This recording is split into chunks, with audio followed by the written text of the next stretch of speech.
పిల్లలకైనా పెద్దలకైనా సలాడ్స్ తినడం బోరింగ్ గా ఉంటుంది కదా, ఓసారి ఈ విధంగా cucumber boats salad recipe try చేయండి. ఒక్క స్లైస్ తిన్నా కడుపు నిండిపోతుందండోయ్. పైగా కీరా దోసకాయ తినడం వల్ల హెల్త్ కి చాలా మంచిది, అలాగే స్కిన్ కి కూడా చాలా మంచిదండి.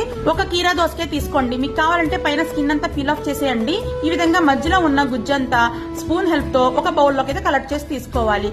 ఇక్కడ చూపిస్తున్న వెజ్జెస్ తో పాటు మీకు నచ్చిన వెజ్జెస్ కూడా యాడ్ చేసుకోవచ్చండి.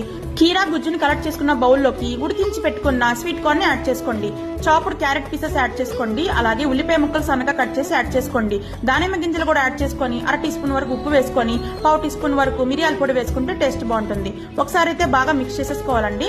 ఇందులోకి నిమ్మకాయని కూడా పిండేసుకోవాలండి, టేస్ట్ బాగుంటుంది. అలాగే కొత్తిమీర కూడా జల్లేసుకొని వన్స్ బాగా మిక్స్ చేసేసుకోండి. ఇలా మిక్స్ చేసుకున్న తర్వాత కుకుంబర్ బోట్స్ లోకి యాడ్ చేసేసుకోండి. పిల్లలకి ఈ విధంగా స్కూల్ నుంచి రాగానే ఒక స్లైస్ ఇస్తే వాళ్ళకి ఆరోగ్యానికి ఆరోగ్యం, రుచికి రుచి అన్నమాట. చాలా ఎంజాయ్ చేస్తూ తినేస్తారండి. Thanks for watching. The subscribe.